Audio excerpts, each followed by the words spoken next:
Bienvenue sur le plateau de Focus Eco, comme toujours avec Sandrine, PDG de Asia Asset Management, gestionnaire de fortune, de patrimoine. Et aujourd'hui, nous avons invité, Sandrine et moi, Samuel Flato-Sharon, que vous connaissez certainement aussi. Vous êtes businessman, ancien député à la Knesset, et il est surtout amoureux d'Israël. Très amoureux d'Israël. Très amoureux, depuis 35 ans. Ça va pas, hein. Oui. Particulièrement amoureux. Particulièrement.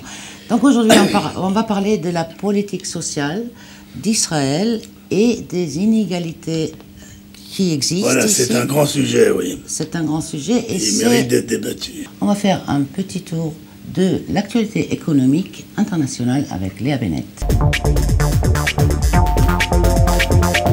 Bonjour à tous. PSA dans le rouge, le groupe automobile PSA Peugeot Citroën a perdu l'an dernier la somme historique de 5 milliards d'euros. Son chiffre d'affaires a reculé de 55 milliards. Des mauvais résultats qui, selon la direction du groupe, reflètent la détérioration de l'environnement dans le secteur automobile. Confronté à la baisse des ventes, PSA a déjà annoncé la suppression en France de 11 000 postes d'ici 2014. La Roumanie pourrait reporter son entrée dans la zone euro. Prévue initialement pour 2015, l'adhésion du pays à la monnaie unique risque d'être reportée selon la Banque centrale roumaine. La Roumanie souhaite en fait augmenter sa compétitivité avant d'intégrer l'euro afin d'éviter des difficultés économiques. François Hollande va revoir ses ambitions à la baisse. Les prévisions de croissance fixées à 0,8% pour l'année 2013 vont être ajustées dans les prochains jours, a annoncé lundi le chef de l'État. Une mise au point qui s'impose après que la Cour des comptes a jugé ces 0,8% trop optimistes dans son rapport annuel. Cela signifie également que le gouvernement a peu de chances de ramener le déficit public à 3% du PIB, comme l'exige le pacte de stabilité européen. Retour sur le plateau avec Sandrine et Samuel Flato-Sharon. Yair Lapid veut donc renforcer la politique sociale. Benjamin Netanyahou, on ne sait pas encore exactement ce qu'il veut faire. Non, il y a des intentions de tous les côtés, mais il va falloir les réaliser. Il y a des intentions, il n'y a pas de problème. Mais en réalité, ce qui compte pour nous, je vous interromps une seconde, oui. Ce qui compte pour nous, c'est d'arriver à combler un peu cette différence entre les couches plus aisées et les couches moins aisées. Nous avons fait des études et il ressort de ces études que 30% de la population pourrait vivre sans cet apport des allocations familiales. Et cet argent, on le donne. Des gens qui arrivent à entre 15 et 20 000 shekels par mois par famille, et on peut vivre donc sans cet apport de l'État.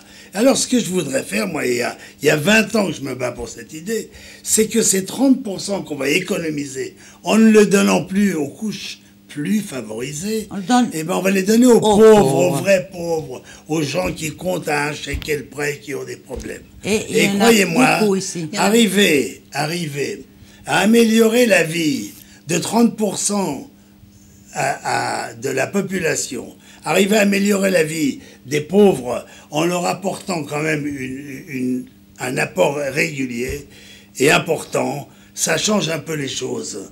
Et ça, c'est un devoir qu'on doit s'imposer. Il faut que les pauvres soient privilégiés dans certains domaines. Ils sont sous-privilégiés dans trop de domaines. Voilà, ça c'est mon idée depuis 20 ans. Et j'espère que maintenant, je vais arriver à la faire passer. Très bien. Sandrine, d'autres idées ? Oui, pour alors, justement l'inégalité pour la politique sociale. Alors une des idées que le futur gouvernement va étudier, ce qui est en train de se dire pas mal, c'est simplement de changer le système de TVA en Israël. Donc où aujourd'hui il y a la TVA qui est 17% pour tous les produits. Changer et transformer en fait, faire à plusieurs échelles. C'est-à-dire les produits de base, TVA plus basse, les produits de luxe, alcool, voiture, etc., TVA plus élevée. Donc en fait, ça revient à aider les pauvres au niveau de l'achat des produits de base et à faire payer un peu plus les riches qui sont les plus grands consommateurs des produits de luxe. Donc c'est une des idées aussi qui est actuellement étudiée par... C'est une très bonne idée. Il faut que cela devienne un leitmotiv pour nous. Il faut qu'on arrive à faire ces juifs, il faut quand même qu'ils existent, ces familles qui sont sous-alimentées. Moi, je m'occupe beaucoup de Pitron Lev, qui est une organisation qui aide les pauvres. On donne 20 000 personnes, on donne à 20 000 personnes tous les mois des aides alimentaires importantes, sans quoi ils vivraient très mal, beaucoup plus mal. Eh bien voilà, il faut que ça devienne un devoir de chaque citoyen. On n'a pas le choix.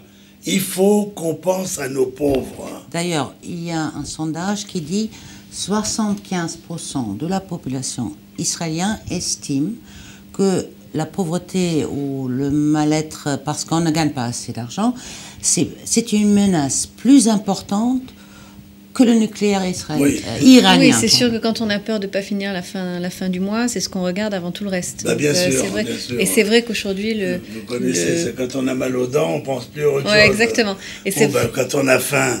nom de Dieu, quand on a faim. Le peuple d'Israël a faim, mais je ne peux pas admettre ça, moi. Moi, je ne peux pas vivre en Israël avec mes juifs et qui n'aient pas à manger, qui n'aient pas suffisamment à manger. Il y a des enfants qui ne mangent pas suffisamment. C'est absolument impensable. Il y a des solutions. Il faut que le gouvernement se décide à devenir réellement des exécuteurs importants et prendre des décisions qui permettent à ce peuple, ce malheureux peuple aussi, de vivre. Malheureux peuple, on exagère peut-être un peu. Non, mais il y a il y a trop de malheureux. Je suis d'accord avec vous. D'ailleurs, j'ai des chiffres là qui sont très intéressants. 44% des Israéliens gagnent entre 0 et 5 000 shekels et 24% gagnent entre 5 000 shekels et 8 500 shekels. Ça veut dire 66% des Israéliens gagnent brut 1 500 euros. C'est énorme. C'est un peu compliqué pour vivre aujourd'hui avec 1 500 euros en Israël. On ne peut pas vivre avec 1 500 euros. Non, aujourd'hui c'est un peu compliqué parce que le coût de la vie est quand même très élevé.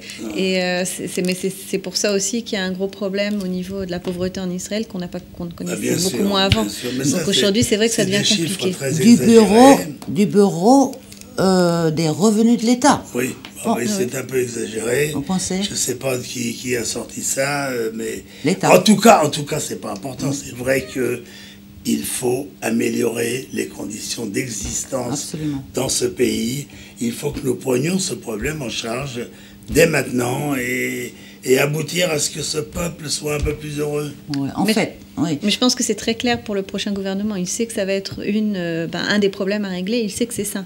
Je veux dire, il sait que c'est un de ses challenges à régler pour la prochaine année. En fait, comment ça se fait ? Les produits alimentaires ont fortement augmenté. Fortement.